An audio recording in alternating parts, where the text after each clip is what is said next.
Dictation start होगा 5 second बाद, तो आप डिक्टेशन लिखने के लिए तैयार रहें। स्टार्ट।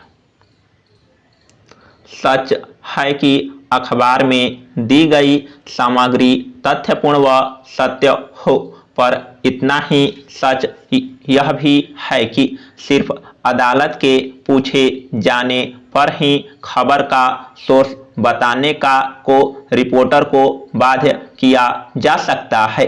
रिपोर्टर को किसी गबन घोटाले की अथवा चारित्रिक पतन से जुड़ी घटना की रिपोर्ट सार्वजनिक करने के काम में बाधा नहीं डाली जा सकती। देखा जाए तो आईपीसी की धारा 499/500 में उल्लेखित मौखिक अभिव्यक्ति हुआ लेखन के जरिए अभिव्यक्ति में कोई अंतर नहीं है।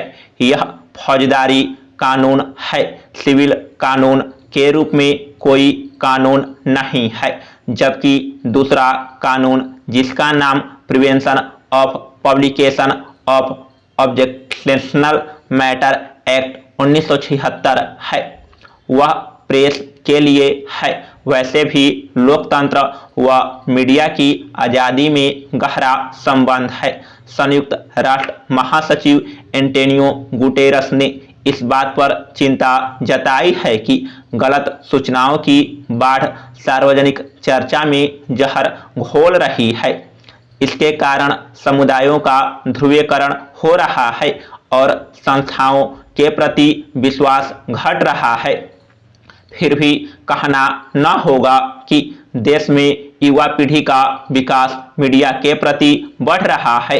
भारतीय लोकतंत्र में मीडिया के साथ जनता को यदि किसी में विश्वास है तो वह है न्यायपालिका। कुछ समय पूर्व मुन्ना पांडे बनाम स्टेट ऑफ बिहार के केस में सुप्रीम कोर्ट की एक पीठ ने कहा कि न्याय की जीत ही सत्य की जीत है।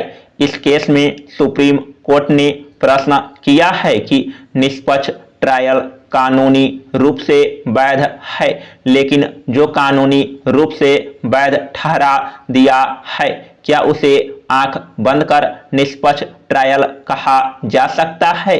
इसकी जांच होनी चाहिए। लोकतंत्र की बुनियादी अभिव्यक्ति की स्वतंत्रता से जुड़ी है। मीडिया राजनीति के अपराधीकरण के किस्से उजागर करने में सबसे आगे है।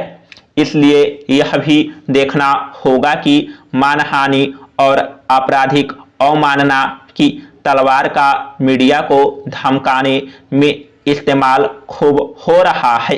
पुलिस अधिकारियों से लेकर राजनेता तक धमकाने के इस काम में शामिल हैं। पैरा। बेवजह दर्ज होने वाले अवमानना के मामलों की लंबी सूची है। कानून की परिभाषा में किसी की मानहानि का अर्थ है उस व्यक्ति के यश को आघात पहुंचाना। यह कथन व लेखन दोनों तरीकों से हो सकती है। भारतीय कानून के मुताबिक व्यक्ति का मान सम्मान व यश उसकी असली संपदा है।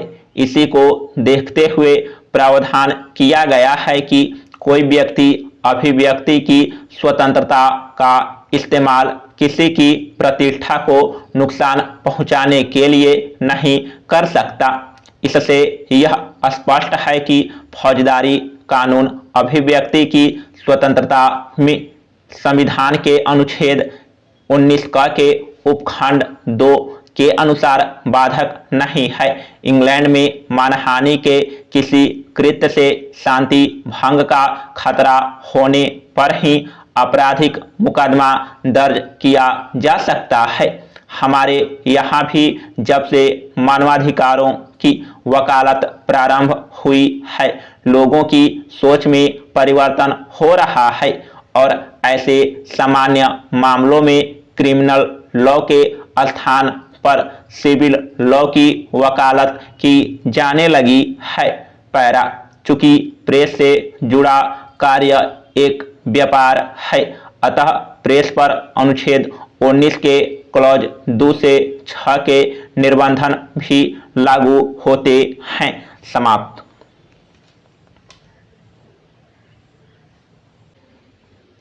आप हमारा पैड बैच ज्वाइन करना चाहते हैं तो यूट्यूब के अबाउट सेक्शन में हमारा नंबर दिया हुआ है, वहाँ पर आप संपर्क कर सकते हैं, जिसमें आपको डिक्टेशन को पढ़ना और लिखाना दोनों सिखाया जाएगा लाइव वो भी। तो आप बैच को जरूर ज्वाइन कीजिए।